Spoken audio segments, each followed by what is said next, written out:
adduction, external rotation, just kind of going over that. But All right, yeah, it's just all those terms that kind of like, as soon as I start reading that, it's like squirrel. as soon as you start reading, you're like, oh, Instagram's not working. That's like pretty much what this article's like. Which I think it's back up, by the way. All right, so I'll just kind of go through it.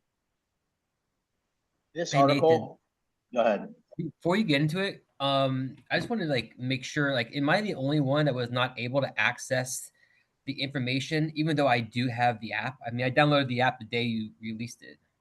So the Fitter app, I think I might know what you did. The Fitter app is this platform that like any coach in the world can use. Like it's not a Barbell Mafia only app. Like I'm not the creator of the app. I just like use the app as the source. So you might have like the app, but not my actual code. So I'll send you afterward like that information because I don't see you on my end to make sure you get that. Did you see that I subscribed and paid and all that kind of stuff, or no? No, I don't think you're coming up. I'll double check after. I'm Okay. just in my email. I'll double check after to make sure. But I All think right. you have like the Fitter app, but not like my app, if that makes sense. Okay. But I'll get you squared away. You're not the first person. It's kind of weird sometimes. All So with the hip, the best way to think about all of this is it's like a chain, right? And you have your links, and every muscle that's in the hip is a chain link, and even like the bone structure is like a chain link. So if you take one of those chain links and you start to cause a problem or shortness or stiffness, you start to affect the entire chain. Or if you take a link out, there's a piece of that chain that's not going to function properly because there's like a gap missing, right? And I've kind of used that metaphor before when it comes to gymnastics and like core to extremity movements. So with the hip flexion, squeezing your butt, standing up tall, right? Hip extension is going to be like if we do a good morning and we bow over. For hip extension, what muscles are working? I'm kind of quizzing. That's for you. Chain? Yeah, posterior. So all those backside muscles. So squeezing your butt, hamstrings, that's what's opening up and making us stand tall. So when we look at, Olympic weightlifting or even generating some power on like gymnastics movements, like that's that propeller there. Hip flexion, what's the primary movers? You don't have to say actual muscles, just anterior. So front side. So front side bends you over, back side stands you up tall. If when you guys watch the video, this will make a little more sense. If the knee is completely extended and the leg is straight, and you can imagine doing like a stiff-legged good morning, we're going to get to about 90 degrees, right? The hamstrings are going to get put on flex. In order to gain more hip flexion, the knee has to bend. And that's why we'll have like a soft knee when we do a good morning. So then when you start to think of a squat, right, we have more knee flexion that allows the hip to bend more. I'm going over this so you can see those relationships that happen, right? If your hamstring stretching on the floor, it's not as intense if you have a knee bend. It gets more intense when you flex your knee, and it gets even more intense when you flex your ankle, right? Everything gets pulled. So when we start to look at athletes and you start to look at problems and you go, okay, this person's lower back is hurting. That may have nothing to do with the lower back, and it may have everything to do with what's going on in the hips in general. It could be the hamstrings are short. It could be the anterior chain and the hip flexors are tight or short. I'll kind of go over how that will happen in a second. So anytime you guys see a problem, and it's not even necessarily going to be in the region of the hips, but it could be the knees, it could also be the ankles, it could be the shins, all of that stuff. A lot of times gets generated, the problem being in the hip. So if you have really tight or short like hip flexors, you could have an issue with your back. And it can also be masked in like the person could think that they have tight hamstrings, and it's actually not a hamstring problem at all. So basically you have the hip, right? And let's say this side is my anterior chain. If those muscles here are short, it pulls the pelvis down, right? If I just pulled the pelvis down this way and the hamstrings are back here, they get pulled up, right? So then the person's walking around and they have this pelvic tilt all the time. And they're like, my hamstrings are so tight, my hamstrings are so tight. And they're cranking on their hamstrings and nothing's getting better. And in reality, what's happening is the hamstrings are already flexible. They're just already being stretched to a point that they don't have a whole lot more to stretch. They're already turned on 24/7. And then the front is what needs to be actually stretched out. And because there's a problem in the front, makes it an issue in the back. And usually what happens is I'm a prime candidate of this. The person's back locks up on workouts and they have a lot of issues. Have you guys ever seen, I'm gonna say one comment and then you go, Dee. Have you ever seen when a coach recommends like the couch stretch for a back issue? Yeah. That's why. Yeah, you get that tilt that's happening. And you also have, I think the thinking there is also with the psoas, it runs and attaches in the back and then runs to the front. Yeah, but I just Same remember, problem with that. I remember, yeah, and I remember just sometimes by sitting down so much also, I get this like little pinch in my back and I do the couch stretch and it's just gone. So every time somebody complains, about, their back or something, I'm just like, do the couch stretch and it just helps. Yeah, it really can make a difference. It's such a tricky thing because it can be directly that, or it can be a few other things. So like as a coach, or if you're like even diagnosing yourself as an athlete, trying to go through these things and finding, like you said, like you found the couch stretch immediately relieves it. So you know it's probably a sitting problem and that's what's going on. Finding that stuff can be like the gold mine. And sometimes it takes some time to work through and find why certain things are happening. And sometimes you get someone like me, like I'm a hip train wreck. Everything is tight in there. Like it's not just one thing, it's multiple things happening at the same time.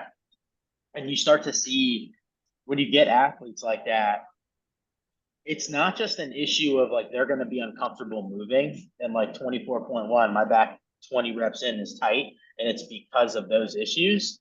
It's also going to be an efficiency problem. Like if you look at me squat, weight forward, the barbell's like where my toes are, like everything is having to work harder because I don't have those good ranges of motions in those joints because of all the stiffness and all the tightness. And then 4 out of 5 days a week, I'm like, my left knee hurts, the side of my back hurts, and it's all the time unless I'm doing some of the things that I need to be doing.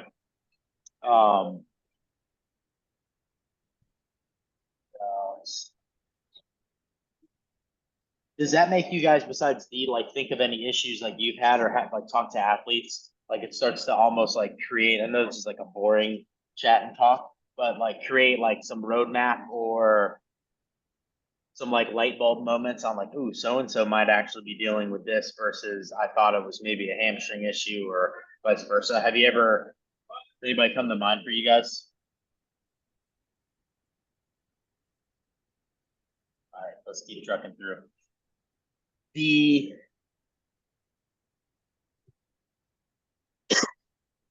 So you've got the flexion and the extension. Both of those could be problems. And then you also have your abduction, which is going to be the knees out. So you start to see people that have like chronic knee collapse that happens in their squats. And like you cue them, and like you can see sometimes the effort and they just aren't getting there. Sometimes that can just directly be like a glute problem and like the glute isn't firing well. So that can be a diagnosis for those people. And then sometimes you get someone that is pushing these out, and you've worked on their glutes and it's still not working. Sometimes that can be a hip external rotation problem.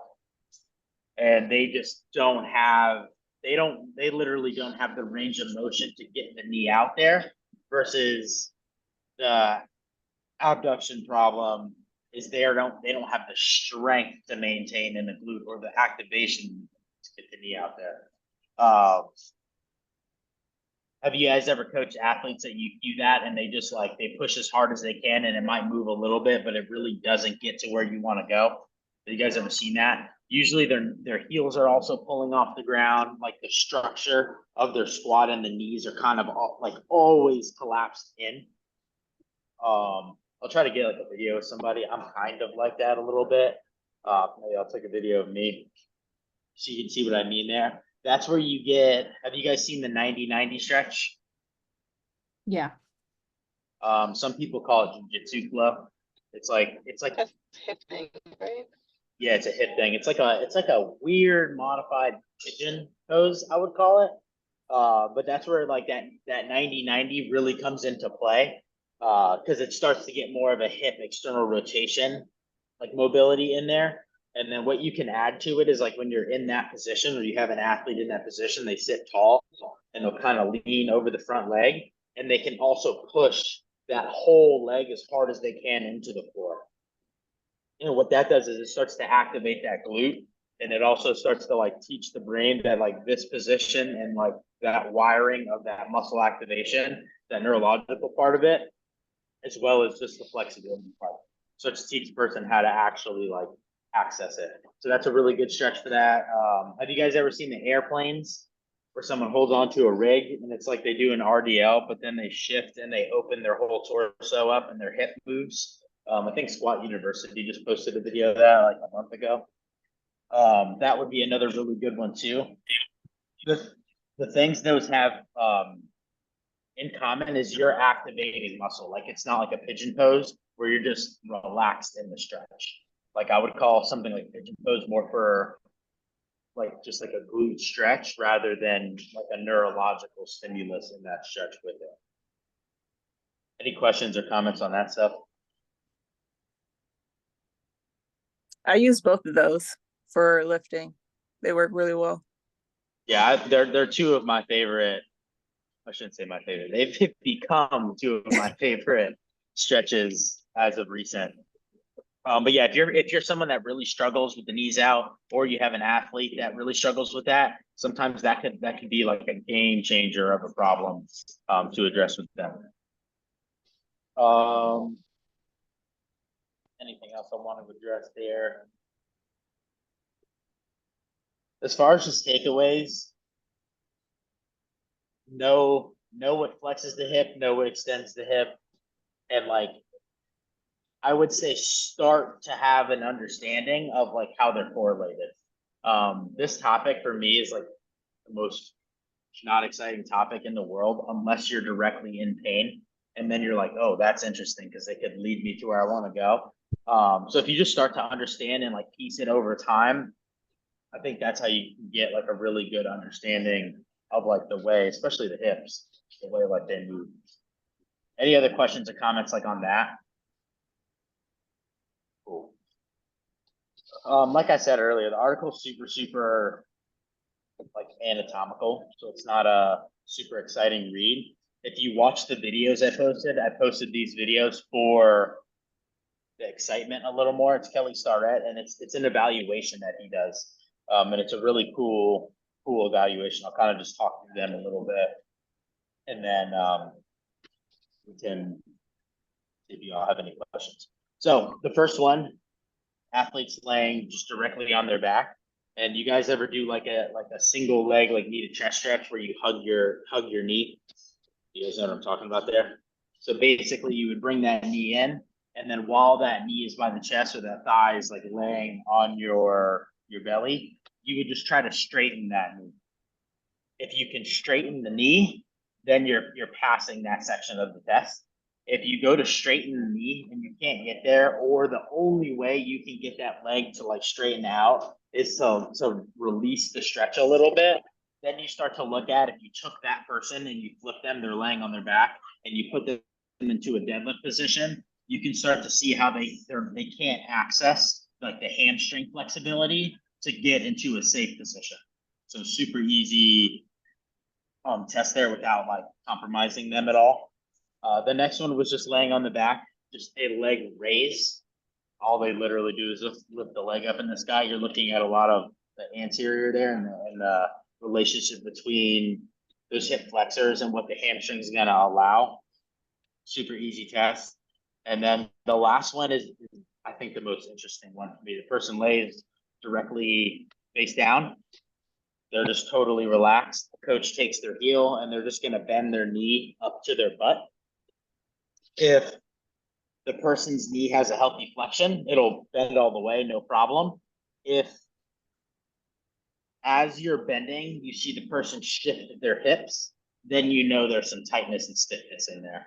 And it was a cool thing he broke down in that if that person doesn't have the flexibility on the anterior side, when you start to look at things like running, that's where you see a person, like when they lift their leg, they kind of swing it out and around. They don't have this linear path. You talked about kipping with it. When you have like a kip swing, you know how we always hound on people about, not being able to keep the feet together and the legs straight. And they kind of split out to the side and make a scorpion. It starts to show that it may not just be them not trying to stay in the position, but that they just actually don't have the flexibility and range of motion to stay in the position. And like, as you talked about that, it's the same correlation that if you take the pelvis and you make it tight and you rotate the pelvis and the hamstrings get pushed or they get flexed, and then you start to feel it in your back, like that's that person there too.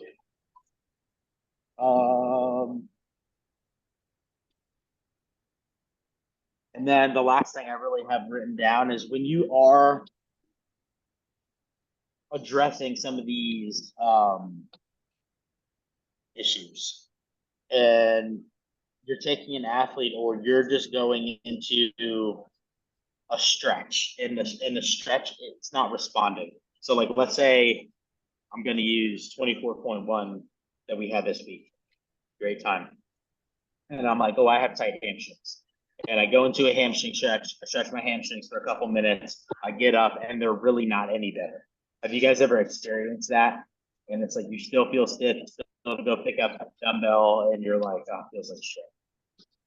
You can add like an isometric hold to the stretch and you can add tension in, because sometimes what's happening is it's not just getting the muscle like stretched out. You need the brain and the neurological system to realize like it's okay. So like how I would do that is, let's say I'm doing a hamstring stretch and I put one leg up on the rig and the other leg is out flat. I would get into that stretch. I would relax for like a minute. And then as I'm there, I'm going to do 5 to 10 seconds of pushing into the rig as hard as I can. And I'm going to push. I'm going to relax it. Then I'm going to do it again. I'm going to push. I'm going to relax it. And basically what it starts to do is allow me to access. The brain starts to see that this position is okay. I'm not going to rip a hamstring or I'm not going to die. And it starts to give me a little more range, a little more range, a little more range. And I can just continue to do that process over time. It's really good if you're in some kind of stretch where you can manipulate how far you're going to go, because basically you can fight it. You can do that isometric. You can get that muscle on tension. And then when you relax, you breathe, and usually you'll gain a couple extra millimeters or a centimeter of extra range of motion. And every time you do it, it's just, you'll get a little more, In the second video I posted, he does it with the class on like a stretch. If you've never experienced like doing something like that, I recommend it. You guys ever seen the word Pails and Rails like on Instagram or mobility? Yeah, Nathan, I can also speak to all this. I did a whole training with Your jam. functional range conditioning, that they're the ones that develop Pails and Rails. The first thing you were talking about, though, with the active stretch, it's also classified as PNF, proprioceptive neuromuscular facilitation. Like you said, basically it's letting the nervous system know it's like we can go a little bit deeper. And that has been like the game changer in my own stretching practice and yoga practice. I do that pretty much. That's about all I do when it comes to stretching. I'm always PNF, but once I did my certification with FRC and they started doing the Pails and Rails, I've also gotten big gains right now in my hips hip mobility, because the pails and rails isn't just about the muscle, it's about the joint as well. So you start doing what you said. You go into the pails, which is the progressive side. So when you're in that 90-90, like you said, you press down first. That's the first action to activate the glute. And then on the rail side, which is the The retractor opposite, tissue, right? you do the opposite. So you try to now internally rotate at the hip to pull the foot up if you're in that 90-90 position. Um, and I've seen in the last like 2 to 3 months doing it like 3 days a week, some significant changes in my hip mobility. So it's been good. I kind of have a question. When you were starting the process, did you do like an assessment, or do you just like feel it in your movement? The assessment that I did was basically just yoga poses that I've been doing forever that I know where I can go in that posture. And now Seeing I'm how going, you can access them. yeah. So, and I have done some measuring, like I've done it with my ankle mobility. We've been talking about my ankles for a long time. So I've been doing pails and rails on my ankles, and they do the 5-inch test. So you take your toes and a Oh, fist from the to the wall. wall, and then where your knee, if it hits the wall, then basically that's your measurement. I was just curious if you did what you did. I think you can feel, you can see and feel like those gains, like whether it's just movement or you did an actual assessment. Um, I'm gonna second Justin on that. I personally think this works the best. That this is what I found the most. I shouldn't say works the best. Like a lot of things work, but this is what I found the most comfort, the quickest on. Especially like in the gym when I'm about to do a workout and I know that I'm gonna be lacking some of the range. Doing this gives me a lot of like day of comfort compared to like a long game as well. Would you agree to that, Justin? That you can kind of gain some quick access for the day? Yes, but I'd also say this is not like the relaxing type of stretching. This is not No, it passive. This is sucks. active. It sucks. It's like I'd rather be doing heavy deadlifts than this stuff. Yeah, Um, when I finish it, I'm in a full sweat usually. yeah, so I would suggest like not treating this as your like post workout stretch that relaxes Like, you. This is like another warm part of the warm up or a part of your workout, and yeah, then I you would do your call it. passive. I would call this like a good pre, or if you were doing like very intentional homework to improve something like that. Like it's like I would call it more of a part of your training than like coming back to homeostasis. Um, and it's to like walk through unless like someone has done it before. It's a good thing like as a coach to be with somebody coaching them through the steps. Um, and kind of being like, okay, push here, and kind of giving them that direction sometimes. But if you've never had a chance to like play with some of this stuff, I highly, highly recommend doing it. I'll go on YouTube today and I'll find, or Justin, if you have anything, I'll find like a really simple one that you can play with. That's not like a hard position because that 90-90 one can be kind of a tough position to do sometimes. So you guys can feel it. Or if I'd you say text me body parts, I'll try to find some body parts to post. the easiest one for me, and I teach it all the time because it's so damn easy to do, is just come into a kneeling half split and then just drive the heel into the ground as your um, way of engaging the hamstring, and then see if you can go deeper into a further split from there. And then you try to pull the heel off for the opposite, Yeah, if you want to do the lift the rails, leg. yeah, if you want to do the rails, that's also why the half split's good because you can get into that rails position, the regressive side. Um, so yeah, you do both there. You do that like daily? Is that like one of your go-tos? I do that like 2 days a week. Like it sucks. Like I hate doing it, so I've been doing like 2 days a week. But like Next time, I try to doesn't do it have to be today, but next time you do it, can you like do take a little video and then like when you're pushing, be like, I'm pushing now, so Yeah, people I like actually know am. like I what am you're. doing it today after the workout. Perfect, I do. So yeah, perfect. Yeah, I'll get it. take a little video of that and post it. Even though this topic like isn't for me personally like the most exciting, I think it's a topic that one you can keep your own training feeling really good and like on target, and then two, like when you have people having issues, you can get them to feel better pretty fairly quickly versus if they don't feel better quickly and they're not like us and they're all in and they're gonna rehab themselves from injury, what are they probably gonna do? It's probably gonna end up canceling the gym membership somewhere else because their back hurts when in reality it was something they could work on. So it actually becomes, I think, a little bit of like a retention tool for us as coaches to be applying. And then level 3, you never know, you can get a question on something like this. Any thoughts, questions, statements regarding this today?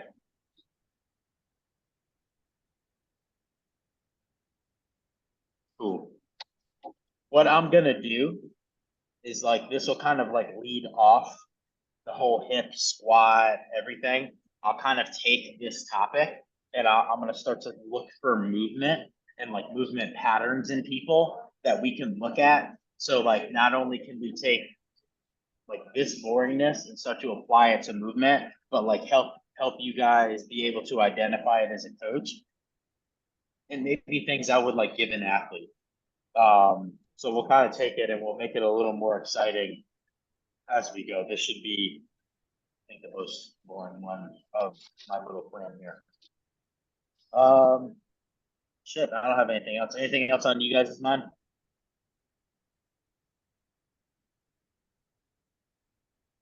Just All right. whenever you get a chance, help me with the app. Yeah, I'll side text you too, so we're not blowing up the group. All right. So screenshot what you have and send it over to me, and then it'll kind of give me a clue of where you are. All right, if you guys don't have anything else, we'll call today a day. I posted the articles on Tuesday and Wednesday. So if you're like just getting on, you'll be able to see those, because I think Gina's right. I think if you're after a day, it doesn't let you like backtrack. Because technically it's a like a programming app. So it's formatted more for like seeing workouts and sales versus like just like information. But I'll make sure you guys all get cleared away for that, and thank you. Thanks for everything. And I'll see you guys on Thursday. Send some workout videos if you have them. Thank you. Yeah.